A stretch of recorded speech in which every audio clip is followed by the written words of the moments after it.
আর কি, তুমি বেঁচে থাকো মা, সব যুদ্ধে জয়ী হও, আর আমার অঙ্কুশটাকে এভাবেই সবসময় তোমার পাশে পাশে রেখো। দেখছো তো আমার ছেলের কপাল, মোটে শান্তি নেই, হাওয়ায় হাওয়ায় অশান্তি উড়ে এসে জুড়ে বসে ওর কপাল। তবে এটাও ঠিক, আমার ভাবতে খারাপ লাগছে যে তোমার মেয়েটা বেছে বেছে ঠিক এই অভিযোগটাই আনলো মা। এটা এনে সবার সামনে ও তো নিজেকেও ছোট করলো, তাই না বলো? দেখো মা, যে এরকম একটা খেলায় নেমেছে তাকে তো আরো নিজেকে ছোট করতেই হবে। আর ও যদি নিজেকে ছোট না করে, সে দায়িত্বটা আমি নেব। সবকিছু মিটে যাক, আমি একটা প্রেস মিট করব। বিষয়বস্তু এটাই হবে যে মেয়েরা দিনের পর দিন কিভাবে এই নোংরা অভিযোগে ছেলেদেরকে ফাঁসাবে। আমার খুব অদ্ভুত লাগছে, মানে আমি বুঝতে পারছি না যে মেয়েটা ডাক্তার অথচ এরকম একটা ছোট কাজ করলো। এই কথাগুলো আর বলো না, এই কথাগুলো শুনলে মনে হচ্ছে সত্যি মেয়েটাকে মানুষ করতে পারিনি, নিজেকেই অপারগ মনে হচ্ছে। তোমাকে তো আগেই বলেছি বৌমা, পৃথিবীর সমস্ত কিছু তোমার হাতে নেই। আর সব থেকে বড় কথা, ও তো অন্য পরিবারের মেয়ে, ওর মধ্যে যে রক্ত বইছে তার দায়িত্ব তোমার নয়। মা বাদ দাও না, আমারও শুনতে ভালো লাগছে না। আমি নিজেও নিজের জন্য কোনো রকম আর চেষ্টা করতে চাই না। বিচারে যা প্রমাণ হবে তখন দেখা যাবে। কথাগুলো বন্ধ হোক। আমি একটা মানুষ, আর আমি আর পারছি না নিতে। বন্ধ হোক এই কথা। গুড্ডি দেখো, আমি তোমার কাছে একটা রিকোয়েস্ট করছি, ছেড়ে দাও। তুমিও আর কোনো বাড়তি উদ্যোগ নিও না, ছেড়ে দাও। অভিমান হওয়ারই তো কথা অঙ্কুশ, যে মেয়েকে ছোট থেকে বড় করলাম, সেই মেয়ে আজ তোমার এগেনস্টে এরকম একটা নোংরা অভিযোগ আনলো। অভিমান হবে না? তবে এত কিছু নিয়ে ভেবো না, এই সব কিছু থেকে তোমাকে বের করে আনার দায়িত্ব আমার। আমি এমন ব্যবস্থা করব যাতে ও তোমার ত্রিসীমানায় আসতে না পারে। অফিসিয়ালি অর্ডার দেব। সত্যি তো, যদি তোমার ত্রিসীমানায় আসে, তোমার তো কোনো ক্ষতি করে দিতে পারে, হয়তো ভবিষ্যতে প্ল্যানফুলি পুরো বিষয়টা সাজালো না। ওকে আর কিছুতেই আমি এই বাড়িতে অ্যালাউ করব না। একবার যখন তোমার জীবনে এসেছি, এখন থেকে তোমার সব দায়িত্ব আমার। ভেবো না, জীবনের প্রত্যেকটা মুহূর্তে আমি আছি তোমার পাশে। ব্যাস ব্যাস মা, ব্যাস, আর কিছু চাই না। এই তোমার একটা কথায় আমার মনটা হালকা হয়ে গেল মা গো। দেখো, আমার তো কোনো ক্ষমতা নেই, আর তুমি জানো যাদের ক্ষমতা আছে তাদের কোনো ইচ্ছে নেই, কিন্তু তোমার আছে মা, তোমার ক্ষমতা ইচ্ছে দুটোই আছে, তাই তুমি পারবে। আমি জানি তুমি আমার ছেলেকে এই অভিযোগের হাত থেকে, এই মৃত্যুতুল্য অপমানের হাত থেকে বাঁচাতে পারবে। আমি শুধু তোমাকে প্রাণ ভরে আশীর্বাদটুকু করতে পারি মা। আশীর্বাদ করি তুমি সমস্ত যুদ্ধে জয়ী হও, আর ঠিক এইভাবে আমার ছেলের পাশে সারাটা জীবন ঢাল হয়ে থেকো মা, যাতে কেউ ওর কোনো রকম ক্ষতি করতে না পারে, কেউ ওর কোনো ক্ষতি করতে না পারে। আশীর্বাদ করি মা, আশীর্বাদ।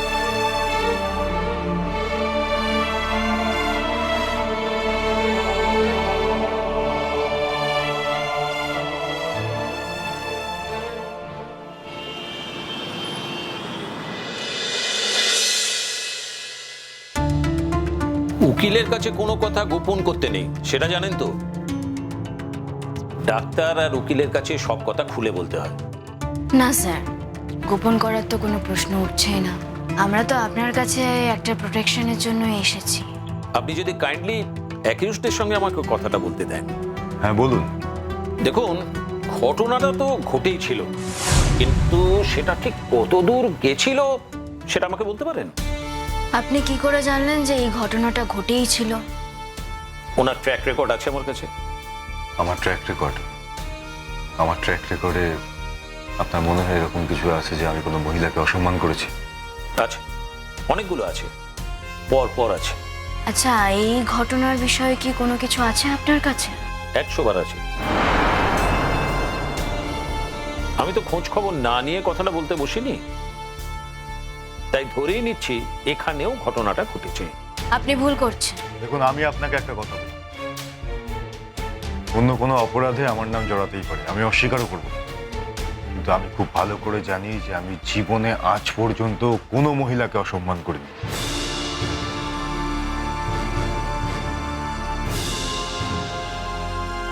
দেখুন, আপনি যদি ডিসাইড করেই নেন যে আপনি আমাদের কোনো সাহায্য করবেন না, বেটার আপনি বলে দিন।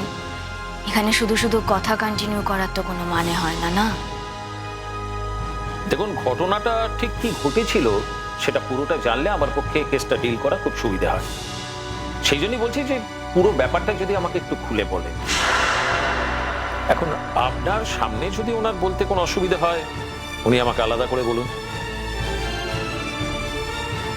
হ্যাঁ, সম্পর্কটা যেন কি, আপনার কোনো পালিত মেয়ের সঙ্গে উনি বোধহয় ইনভলভড হয়ে গিয়েছিলেন। এখন সেই মেয়েটি অভিযোগ করেছে, তাই তো? স্যার দেখুন, আমি একটা কথা কিছুতেই বুঝতে পারছি না। আমরা আপনার কাছে হেল্পের জন্য এসেছি, আপনি তো আমাদেরকে ভুল ব্যাখ্যা করছেন, উল্টে আমাদেরই দোষী প্রমাণ করতে চাইছেন আপনি। না না ম্যাডাম, আপনাকে কেন দোষী বানাবো?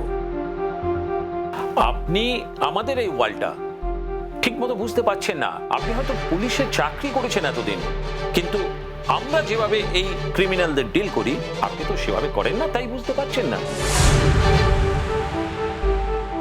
আপনি হয়তো মন থেকে মেনে নিতে পারছেন না, বা উনি হয়তো আপনাকে এই কথাটা বলেননি যে উনি এরকম একটা কাজ করেছেন।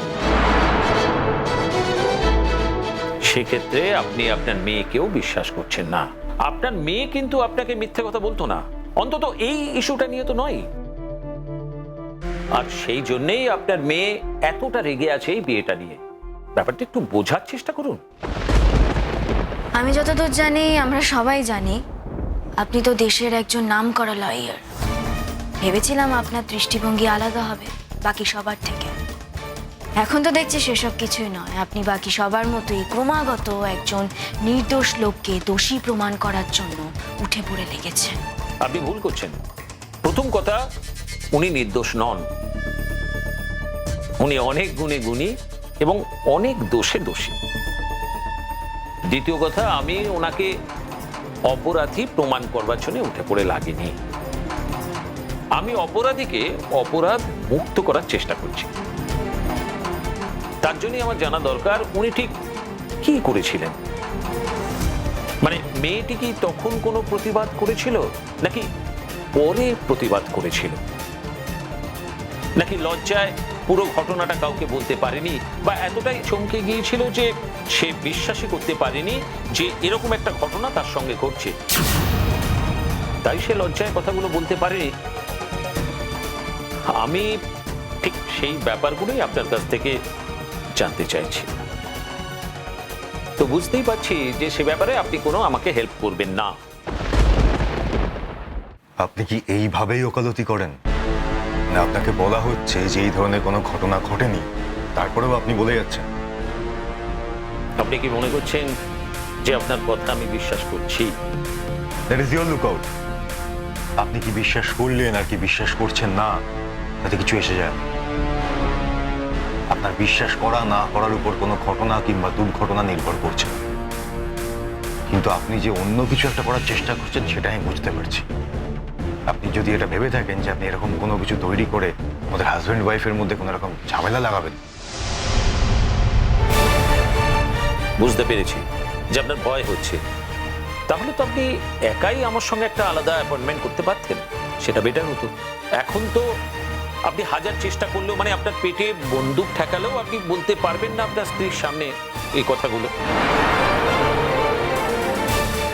বা হয়তো আপনি আপনার ইমেজ নষ্ট করতে পারবেন না। আবার ভয়ও পাচ্ছেন যে আপনার স্ত্রী আপনাকে এই ব্যাপারটা জানতে পারলে ডিভোর্স দিয়ে দেবেন। সেই কারণেই আপনি হয়তো খানিকটা নির্ভরশীল হয়ে আছেন ওনার প্রতি।